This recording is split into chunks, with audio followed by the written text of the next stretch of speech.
Bem, meus amados, estamos aqui gravando este vídeo, né? Deixa eu deixar aqui na posição a minha imagem. Esse vídeo para poder estar explicando mais sobre a palavra de Deus. A gente começou dando pronunciamentos aí sobre o Apocalipse, explicando aí sobre o Apocalipse. A gente vai colocar aí nesse vídeo explicação, né? Para as pessoas entenderem que botar explicações também no outro, para entender que está explicando sobre o Apocalipse.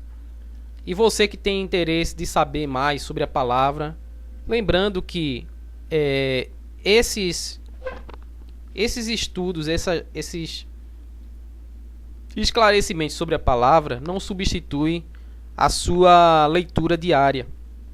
Você tem que ler a palavra diariamente, ler a sua Bíblia, praticar ela. Quando você sentir realmente que deve ler novamente, ler e usar isso como também uma parte da sua aprendizagem em relação, pegando mais informações sobre a palavra. Lembrando que a palavra de Deus não é única, nem imutável, né? Que Deus sempre manda novas informações para a gente, até mesmo através da sua palavra. Eu volto a falar isso para você novamente. Então a gente vai continuar vendo no Apocalipse que o Apocalipse não é feito pelo Deus benigno. E a gente vai entender isso lendo o capítulo 9 do Apocalipse. A gente parou no versículo 6, né, se eu não me engano, no outro vídeo. E a gente vai continuar vendo aqui, a partir do 7, sobre o Apocalipse. Mostrando que esse Deus aqui está usando seres malignos. Vamos ler. E o parecer dos gafanhotos era semelhante ao de cavalos aparelhados para a guerra. E sobre as suas cabeças haviam umas como coroas semelhantes ao ouro. E os seus rostos eram como rostos de homens. E tinham cabelos como cabelos de mulheres. E os seus dentes eram como de leões. E tinham couraça como couraças de ferro, e o ruído das suas asas eram como o ruído de carros, quando muitos cavalos correm ao combate. E tinham caudas semelhantes aos de escorpiões, e aguilhões nas suas caudas, e o seu poder era para danificar os homens por 5 meses. Isso depois que o anjo tocou a trombeta. E tinham sobre si rei, o anjo do abismo. Em hebreu era o seu nome Abaddon e em grego Apolion. Para não ficar dúvida, foi depois disso aqui. E o quinto anjo tocou a sua trombeta, depois que caiu uma estrela que do céu caiu na terra. Vamos continuar lendo. Versículo 11 que diz assim: E tinham sobre si rei, o anjo do abismo. Em hebreu era o seu nome Abaddon e em grego Apolion. Veja só, tinham sobre si rei esses seres que por causa da trombeta daquele anjo vieram. Tinha sobre si rei o anjo do abismo. Veja só, você não pode considerar um anjo do abismo um ser benigno, né? O anjo do abismo, né? Então, passado é já um ai. E eis que depois disso vem ainda 2 ais.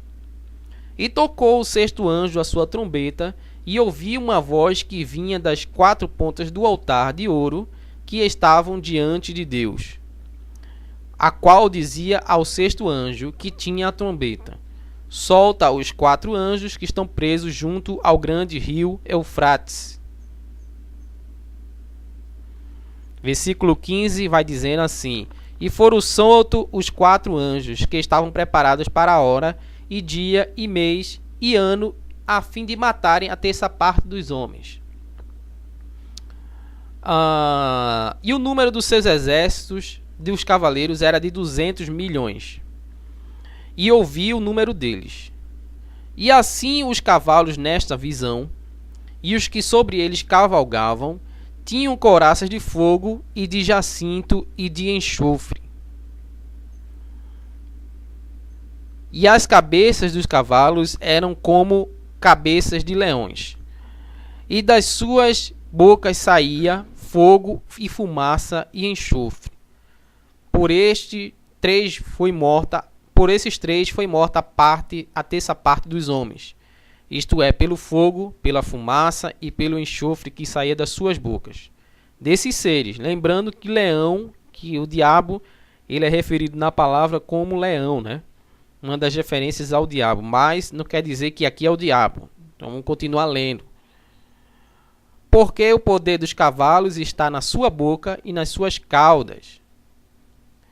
Lembrando que cavalo não tem, né, cauda, né? Que eles estão referindo aqui não parece ser um cavalo exatamente. Porquanto as suas caudas são semelhantes a serpentes e têm cabeças e com elas danificam. Então não é um cavalo como a gente conhece, não é esse cavalo, né? É um ser demoníaco, né? Vamos dizer assim. É esse tipo de ser aqui que a gente não sabe nem o que é.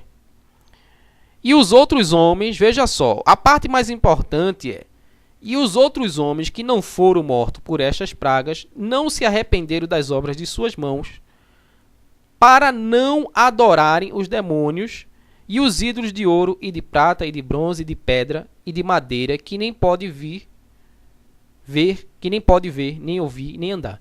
Você percebe aqui, muita gente não para que ele está dizendo que os homens, as pessoas não param para pensar aqui, que ele não está dizendo que os homens pararam para adorar os demônios.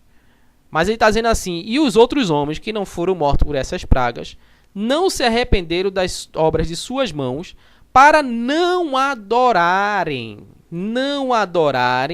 os demônios e os ídolos de ouro e de prata e de bronze e de pedra e de madeira, que não podem ver, nem ouvir, nem andar. É o que a palavra diz, para não adorar demônios, nem ídolos de ouro e de prata e de bronze e de pedra. Esses homens estão fazendo errado aqui? Segundo a gente está vendo, eles não estão fazendo errado. É não adorarem, não para adorarem.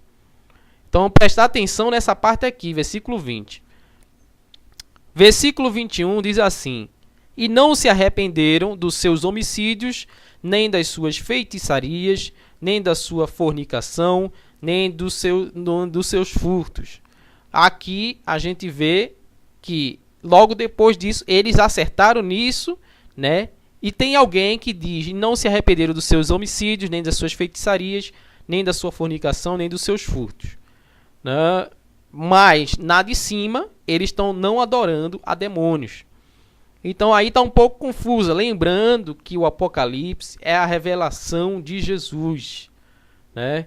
Visão, quando as pessoas, quando alguém diz que você teve uma visão da parte de Deus, é algo do que vem a acontecer. Visões mudam.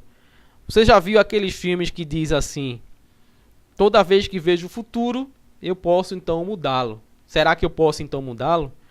Então o que Jesus tenta é alertar as igrejas. A gente vai ver depois aí com calma o começo do Apocalipse falando. A gente está mostrando aqui primeiro pontos que mostram que esse Deus do Apocalipse ele move a sua ira através de seres malignos, que não é Jesus que está fazendo isso, né? Então a gente vai ver que Jesus tenta avisar as igrejas. A gente vai ler com calma o começo do Apocalipse. Aí, por que, Roberto, você começou por aqui? Porque o primeiro ponto é mostrar que o Apocalipse não é feito pelo Deus benigno, né? A gente vai estar estudando sobre isso. Por que eu falo Deus benigno? Tudo isso com calma, né? Para a gente poder estar entendendo tudo com calma. Não adianta ficar aqui falando um monte de coisas. Você tem que ir assimilando aos poucos, né? Nem vou dizer que sei de tudo, que não é. Na verdade, com a minha leitura diária, minha leitura da palavra, com também as reflexões que Deus me dá e as revelações, aí eu posso chegar para você pedindo sabedoria a Deus também, né? Para fazer isso, eu posso chegar a você e mostrar na palavra o que eu quero dizer e mostrar com sabedoria que o que Deus está fazendo, que isso aqui não é da parte de Deus benigno. Aí a gente vai ver porque eu estou dizendo Deus benigno com o tempo, podendo mostrar citações, né, textos da palavra, para mostrar e ilustrar bem o que eu quero dizer. Por enquanto você fica que existe, segundo a palavra, o mal se passando pelo bem e existe o Deus benigno. Tá certo? Essa é a minha ilustração da palavra, que a gente vai estar postando aí no canal para que você, com calma, vá se inteirando sobre o assunto. Que Deus nos abençoe. Querendo tirar dúvidas aí no vídeo, pode tirar, a gente vai responder dentro das coisas que a gente está falando no vídeo, né? Dentro do possível, né? Do que Deus nos deu de sabedoria. E que Deus nos abençoe e até o próximo vídeo do nosso canal.